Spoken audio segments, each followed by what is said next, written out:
Ya, yang salah bukan indikatornya, yang salah mungkin ketidakcocokan karakteristik indikatornya dengan karakteristik trading teman-teman. Gitu. Lalu kalau ditanya saya pakai apa? Ya, sebenarnya saya pakainya juga situasional. Masih dipakai, kadang stokastik juga kadang pakai.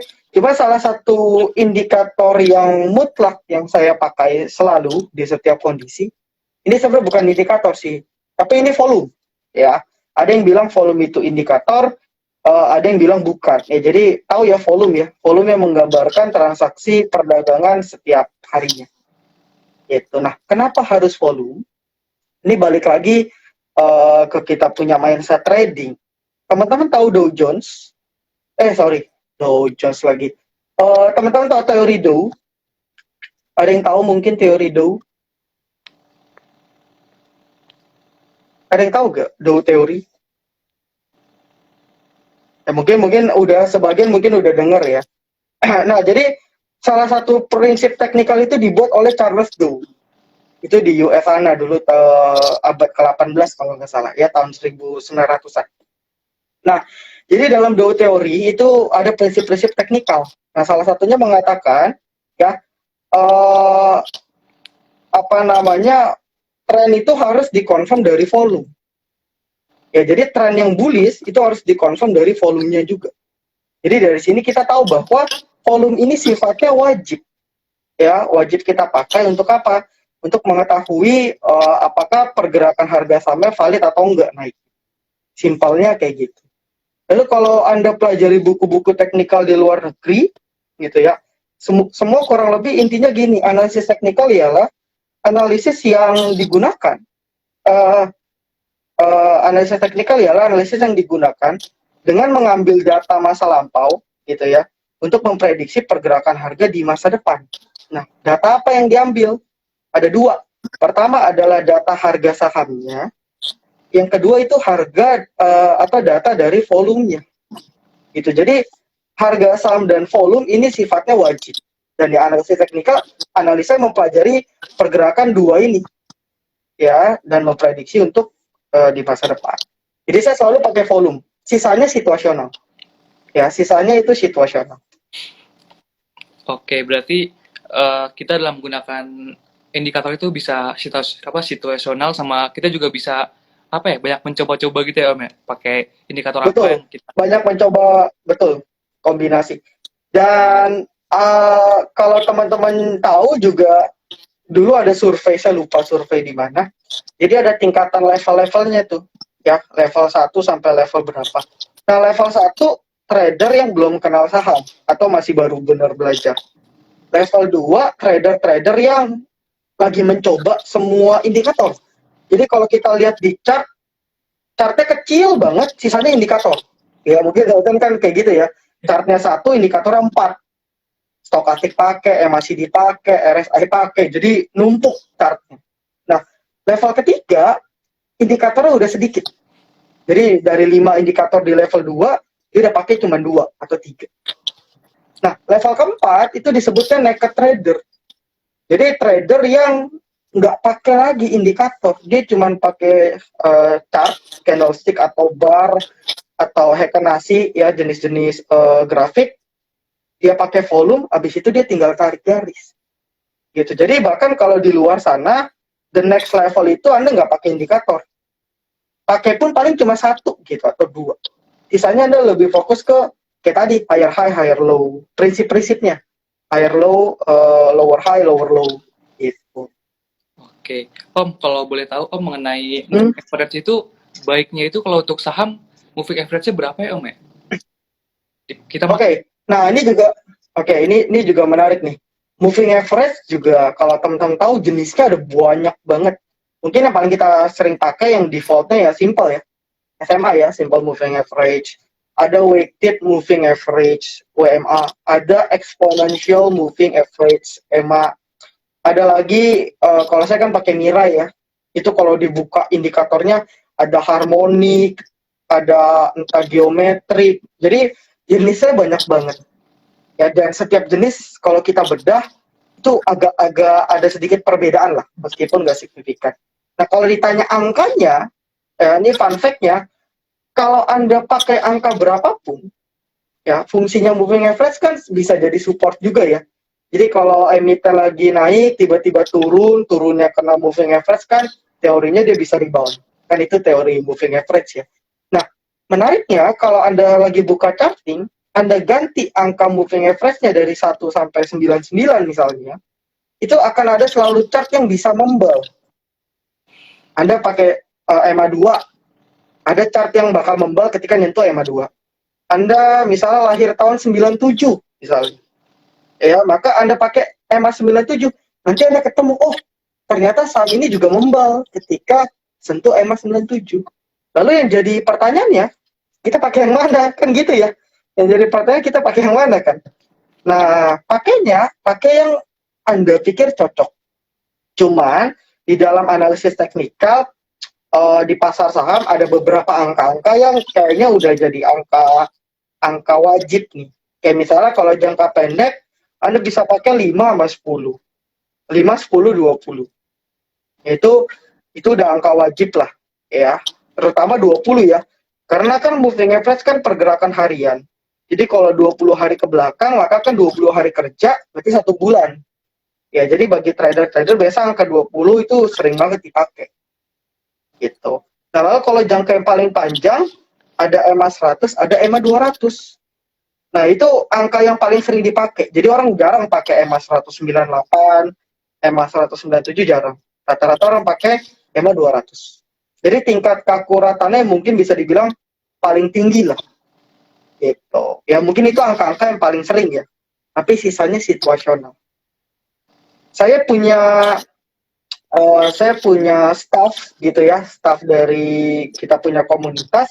Kalau nggak salah dia pakai EMA eksponensial 46.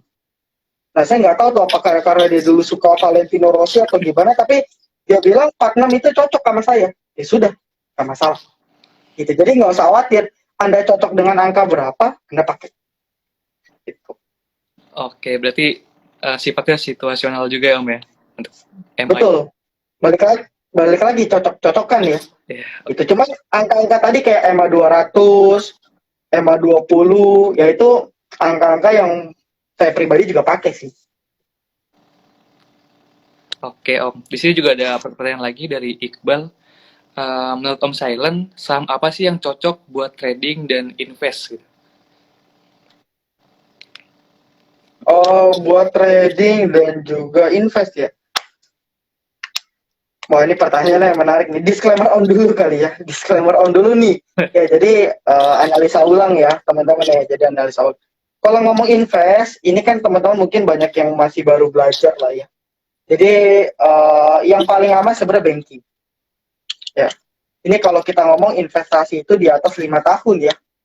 Jadi jangan kita ngomong invest, tapi 3 bulan kita mau profit. Itu mindsetnya udah salah tuh. Ya minimal ya invest 1 tahun lah. Atau sebenarnya syaratnya 3 tahun ke atas tuh kalau investasi. Dan yang paling aman sebenarnya banking. Nah tinggal kita belinya tadi pakai apa? Pakai teknikal. Ya, kalau kita udah paham teknikal, kita tahu nih, oh BBRI lagi di pucuk nih di 5.000, belinya nanti dulu deh, tunggu dia turun ke support. Ya itu fungsi teknikal. Itu fungsi teknikal banget tuh. Ya untuk invest. Dan yang paling aman sebenarnya banking. Nah nanti next level setelah Anda berinvestasi, ya Anda kenal dengan namanya value investing. Nah itu memperdalam lagi, mencari yang benar-benar nilainya under value. Ibaratnya Mercy harga bajai kalau kata Pak Lokeng Hong kan gitu ya. Itu the next level. Cuman kalau untuk tahap awal, banking sama yang sering bagi dividen rutin setiap tahun. Gitu. Itu mengamankan, setidaknya kalau emitennya nggak gerak, kita masih dapat dividen lah, dapat bunga 3-8% kan lumayan. Nah, cara cari taunya gimana? Ada indeks gitu. Ada tahu nggak indeksnya apa? Indeksnya yang 20 indeks, 20 saham yang isinya emiten-emiten yang rutin bagi dividen. Ada yang tahu nama indeksnya? Ada yang tahu mungkin? Coba teman ada yang tahu nggak nih? Yo, ada yang tahu nggak? Mungkin Ada yang tahu? Oke, belum pada tahu ya. Teman-teman bisa catat nih, bisa cari di internet. Nah, itu ada yang jawab ya. Siapa nih? Mas Fadil. Wah, bagus Iya. banget. IDX IDIF 20. Nah, jadi teman-teman bisa cari tuh IDX IDIF 20. Nah, itu bisa mungkin dijadikan alternatif untuk invest. Dan di situ ada banking pasti. Ya, Bank Buku 4, BCA, BRI, Mandiri. Itu sih, itu tahap awal cari yang rutin bagi dividen. Dan ya, kalau mau aman ya sektor banking. Nah, cuman kan mungkin sebagian teman-teman kan juga syariah ya. Jadi kalau banking itu kan kita nggak bisa beli kecuali apa namanya BRIS ya, BRI Syariah. Ya kalau kayak gitu kita pindah ke BRIS. Kalau nggak ada lagi misalnya BTPS, itu kan syariah, itu bisa. Gitu. Ya, itu sih. Itu. Nah kalau untuk trading itu situasional banget. Contoh, hari Jumat saham A menarik, hari Senin minggu depannya belum tentu saham A menarik. Jadi saya nggak bisa bilang sih ya kalau untuk trading ya, karena chartnya besok berubah, analisa kita juga bisa berubah. Gitu. Tapi kalau investasi, setidaknya kita butuh 1 kuartal atau 3 bulan. Misalnya laporan keuangannya kayak gudang garam atau Sido muncul, tahu ya? Tiba-tiba kuartal 2-nya gudang garam minus, Sido muncul turun 50%. Nah itu baru tuh kita investor jual.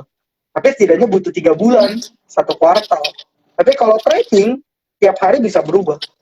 Jadi saya kalau ditanya saham untuk trading apa, mungkin saya nggak bisa jawab ya. Karena itu situasional banget. Oke, berarti kalau buat yang invest, kalau bisa kita cari yang banking dan yang sering bagiin dividen ya Om ya.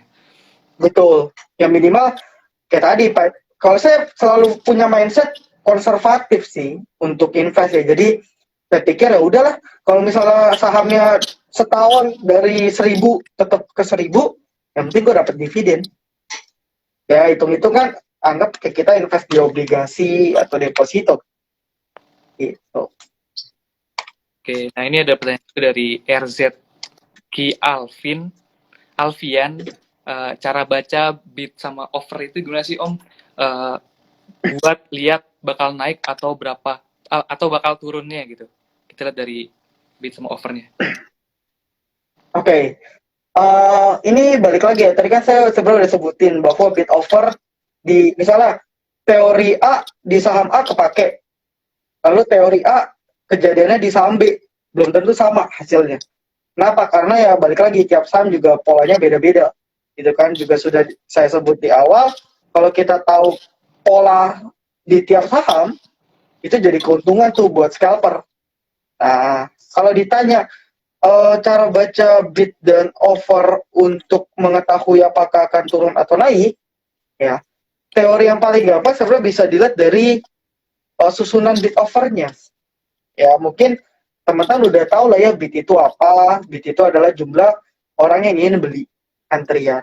Kalau offer ya sebaliknya jumlah orang antrian yang mau jual. Nah teori awal yang paling gampang ya ini teori ya. Pada praktek nggak sesimpel itu gitu ya. Jadi teorinya kalau bidnya lebih besar dibandingkan offer, bahkan semakin besar lah, semakin besar selisih antara bid dengan offer, bidnya makin besar, maka peluang harga saham itu naik. Begitu pula sebaliknya, kalau kondisi offernya lebih besar dibandingkan bid, semakin lebar jarak offer yang makin besar, peluang harga sahamnya turun. Kenapa bisa seperti itu? Karena kalau teman-teman belajar ekonomi, mikroekonomi gitu ya, teori ekonomi, permintaan naik, harga jasa atau produk naik. Jadi kalau bidnya naik, ya harga sahamnya naik, itu teorinya. Itu pula sebaliknya, kalau supply-nya naik, harga barang atau produk atau jasa akan turun. Nah sama tuh, supply itu kan offer, penawaran. Jadi kalau yang jual makin banyak, peluang harga sahamnya turun. Itu teori bid offernya dulu. Tapi pada prakteknya itu berkembang. Jadi nggak sesimpel itu. Mungkin itu dulu sih yang bisa dipelajari. Karena kalau mau bahas bid offer kayaknya sampai besok pagi juga nggak kelar sih. Oke, berarti itu masuknya ke teori ekonomi dasar tentang permintaan dan penawaran Om ya. Jadi semakin banyak permintaan pasti harga barang pasti akan naik atau sebaliknya semakin banyak penawaran pasti harga barang itu bakal turun. Walaupun ya tidak seperti itu pada kenyataannya, tidak plek seperti itu ya Om ya. pada ya pada prakteknya nggak seperti itu.